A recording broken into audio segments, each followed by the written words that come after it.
आज सुनिए गौरा पंत शिवानी की लिखी कहानी अपराजिता। कभी कभी अचानक ही विधाता हमें ऐसे विलक्षण व्यक्तित्व से मिला देता है जिसे देख स्वयं अपने जीवन की रिक्तता बहुत छोटी लगने लगती है।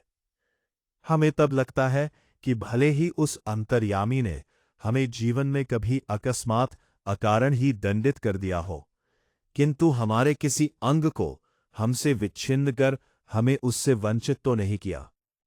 फिर भी हम में से कौन ऐसा मानव है जो अपनी विपत्ति के कठिन क्षणों में विधाता को दोषी नहीं ठहराता। मैंने अभी पिछले ही महीने एक ऐसी अभिशप्त काया देखी है जिसे विधाता ने कठोरतम दंड दिया है, किंतु उसे वो नतमस्तक आनंदी मुद्रा में झेल रही है, विधाता को कोसकर नहीं। उसकी कोठी का अहाता एकदम हमारे बंगले के अहाते से जुड़ा था। अपनी शानदार कोठी में उसे पहली बार कार से उतरते देखा तो आश्चर्य से देखती ही रह गई। कार का द्वार खुला, एक प्रौढ़ा ने उतरकर पिछली सीट से एक व्हीलचेयर निकालकर सामने रख दी और भीतर चली गई। दूसरे ही क्षण धीरे धीरे बिना किसी सहारे के कार से एक युवती ने अपने निर्जीव निचले धड़ को बड़ी दक्षता से नीचे उतारा, फिर वैसाखियों से ही व्हीलचेयर तक पहुंच उसमें बैठ गई और बड़ी तटस्थता से उसे स्वयं चलाती कोठी के भीतर चली गई। मैं फिर नित्य नियत समय पर उसका यह आवागमन देखती और आश्चर्यचकित रह जाती, ठीक जैसे कोई मशीन बटन खटखटाती अपना काम किए चली जा रही हो। धीरे धीरे मेरा उससे परिचय हुआ। कहानी सुनी तो दंग रह गई। नियति के प्रत्येक कठोर आघात को अति अमानवीय धैर्य एवं साहस से झेलती वो बिते भर की लड़की मुझे किसी देवांगना से कम नहीं लगी। मैं चाहती हूं कि मेरी पंक्तियों को उदास आंखों वाला वो गौरा उजले वस्त्रों से सज्जित लखनऊ का मेधावी युवक भी पढ़े, जिसे मैंने कुछ माह पूर्व अपनी बहन के यहां देखा था। एएस की परीक्षा देने इलाहाबाद गया। लौटते समय किसी स्टेशन पर चाय लेने उतरा कि गाड़ी चल पड़ी। चलती ट्रेन में हाथ के कुल्हड़ सहित चढ़ने के प्रयास में गिरा और पहिए के नीचे हाथ पड़ गया। प्राण तो बच गए, पर दाया हाथ चला गया। उसी विच्छिन्न भुजा के साथ साथ धीरे धीरे वह मानसिक संतुलन भी खो बैठा। दुख भुलाने के लिए नशे की गोलियां खाने लगा। केवल एक हाथ खोकर ही उसने हथियार डाल दिए। इधर चंद्रा, जिसका निचला धड़ है निष्प्राण, मांसपिंड मात्र, सदा उत्फुल्ल है। चेहरे पर विषाद की एक रेखा भी नहीं। बुद्धि दीप्त, आंखों में एक अदम्य उत्साह, प्रतिपल प्रतिक्षण भरपूर जीने की उत्कंठ जिजीविषा, और फिर कैसी कैसी महत्वाकांक्षाएं।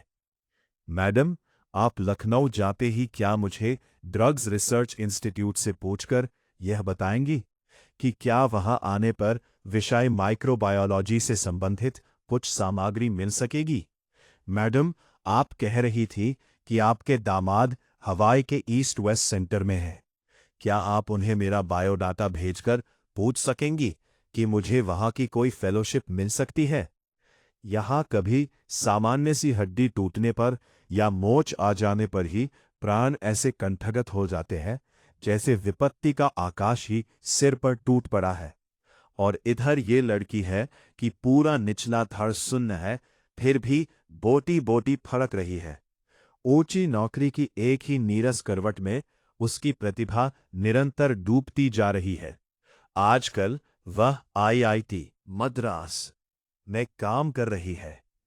जन्म के 18वें महीने में ही जिसकी गर्दन से नीचे का पूरा शरीर पोलियो ने निर्जीव कर दिया हो, उसने किस अद्भुत साहस से नियति को अंगूठा दिखा अपनी थीसिस पर डॉक्टरेट ली होगी।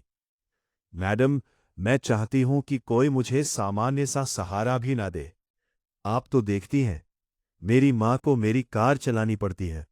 मैंने इसी से एक ऐसी कार का नक्शा बनाकर दिया है जिससे मैं अपने पैरों के निर्जीव अस्तित्व को भी सजीव बना दूंगी। ये देखिए, मैंने अपनी प्रयोगशाला में अपना संचालन कैसा सुगम बना लिया है। मैं अपना सारा काम अब स्वयं निपटा लेती हूं। उसने मुझे तस्वीर दिखाई। समस्त सामग्री उसके हाथों की पहुंच तक ऐसे धरी थी कि निचला धड़ ऊपर उठाए बिना ही वह मनचाही सामग्री मेज पर उतार सकती थी।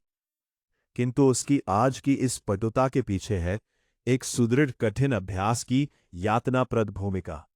स्वयं डॉक्टर चंद्रा के प्रोफेसर के शब्दों में, हमने आज तक 2 व्यक्तियों द्वारा सम्मिलित रूप में नोबेल पुरस्कार पाने के ही विषय में सुना था, किंतु आज हम शायद पहली बार इस पीएचडी के विषय में भी कह सकते हैं। देखा जाए तो ये डॉक्टरेट भी संयुक्त रूप से मिलनी चाहिए डॉक्टर चंद्रा और उनकी अद्भुत साहसी जननी श्रीमती टी सुब्रमण्यम को।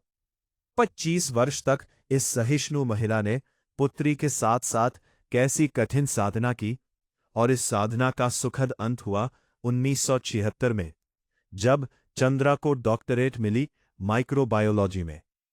अपंग स्त्री पुरुषों में इस विषय में डॉक्टरेट पाने वाली डॉक चंद्रा प्रथम भारतीय हैं।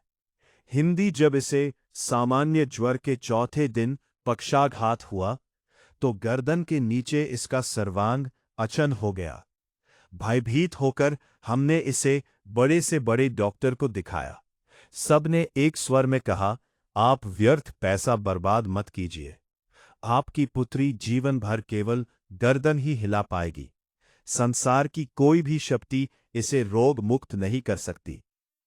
इसके भयानक अभिशाप के बावजूद मैंने विधाता से ये नहीं कहा कि प्रभो इसे उठा लो, इसके इस जीवन से तो मौत भली है। मैं निरंतर इसके जीवन की भीख ही मांगती रही। केवल सिर हिलाकर या इधर उधर देख भर सकती थी। न हाथों में गति थी, न पैरों में। फिर भी मैंने आशा नहीं छोड़ी। एक आर्थोपैडिक सर्जन की बड़ी ख्याति सुनी थी, वही ले गई। 1 वर्ष तक कष्टसाध्य उपचार चला और एक दिन स्वयं ही इसके ऊपरी धड़ में गति आ गई। हाथ हिलने लगे, नन्ही उंगलियां मुझे बुलाने लगी। निर्जीव धड़ को मैंने सहारा देकर बैठना सिखा दिया। 5 वर्ष की हुई तो मैं ही इसका स्कूल बनी। मेधावी पुत्री की विलक्षण बुद्धि ने फिर मुझे चमत्कृत कर दिया। सरस्वती स्वयं ही जैसे आकर जिह्वाग्र पर बैठ गई थी।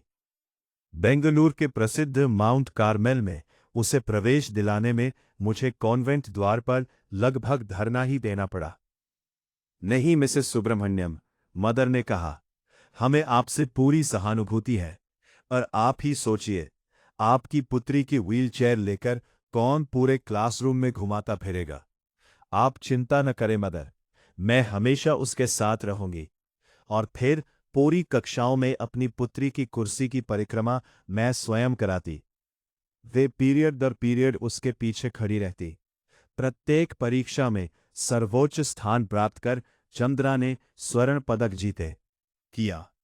प्राणी शास्त्र में एमएससी में प्रथम स्थान प्राप्त किया और बेंगलुरु के प्रख्यात इंस्टीट्यूट ऑफ साइंस में अपने लिए स्पेशल सीट अर्जित की। केवल अपनी निष्ठा, धैर्य एवं साहस से 5 वर्ष तक प्रोफेसर सेठना के निर्देशन में शोध कार्य किया।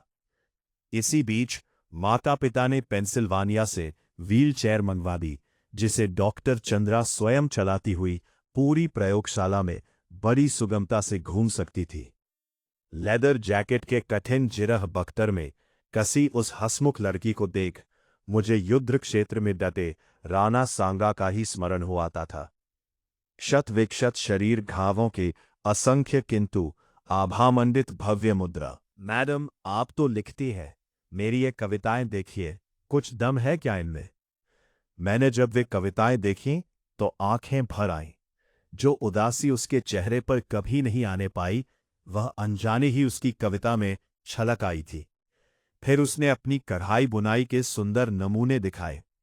लड़की के दोनों हाथ जैसे दोनों पैरों का भी काम करते हो, निरंतर मशीनी खटखट में चलते रहते हैं। जर्मन भाषा में माता पुत्री दोनों ने मैक्समूलर भवन से विशेष योग्यता सहित परीक्षा उत्तीर्ण की। गर्ल गाइड में राष्ट्रपति का स्वर्ण कार्ड पाने वाली वह प्रथम अपंग बालिका थी। यही नहीं, भारतीय एवं पाश्चात्य संगीत दोनों में उसकी समान रुचि है। अपने एल्बम को अपनी निर्जीव टांगों पर रख वह मुझे अपने चित्र दिखाने लगी। पुरस्कार ग्रहण करती डॉक्टर चंद्रा, प्रधानमंत्री के साथ मुस्कुराती खड़ी डॉक्टर चंद्रा, राष्ट्रपति को सलामी देती बालिका हिंदी चंद्रा और व्हीलचेयर में लेदर जैकेट में जकड़ी बैसाखियों का सहारा लेकर अपनी डॉक्टरेट की उपाधि ग्रहण करती डॉक्टर चंद्रा। मेरी बड़ी इच्छा थी मैं डॉक्टर बनूं। मैं अपंग डॉक्टर मेरी वर्गीज के सफल जीवन की कहानी पढ़ चुकी थी। परीक्षा में सर्वोच्च स्थान प्राप्त करने पर भी मुझे मेडिकल में प्रवेश नहीं मिला। कहा गया मेरा निचला धड़ निर्जीव है, मैं एक सफल शल्य चिकित्सक नहीं बन पाऊंगी। किंतु डॉक्टर चंद्रा को प्रोफेसर के शब्दों में मुझे यह कहने में रंचमात्र भी हिचकिचाहट नहीं होती कि डॉक्टर चंद्रा ने विज्ञान की प्रगति में महान योगदान दिया है। चिकित्सा ने जो खोया है वह विज्ञान ने पाया। चंद्रा के एल्बम के अंतिम पृष्ठ में है उसकी जननी का बड़ा सा चित्र, जिसमें वे जे.सी. बालकोपाध्याय बेंगलुरु द्वारा प्रदत्त एक विशिष्ट पुरस्कार ग्रहण कर रही है, वीर जननी का पुरस्कार। बहुत बड़ी बड़ी उदास आंखें, जिनमें स्वयं मां की व्यथा भी है और पुत्री की भी। अपने सारे सुख त्याग कर नित्य छाया बनी पुत्री की पहिया लगी कुर्सी के पीछे चक्र सी घूमती जननी की व्यथा। नाक के दोनों ओर हीरे की दो जगमगाती लौंगे, अधरों पर विजय का उल्लास, जोड़े में पुष्पवेणी। मेरे कानों में उस अद्भुत साहसी जननी शारदा सुब्रमण्यम के शब्द अभी भी जैसे गूंज रहे हैं। ईश्वर सब द्वार एक साथ बंद नहीं करता। यदि एक द्वार बंद करता भी है तो दूसरा द्वार खोल भी देता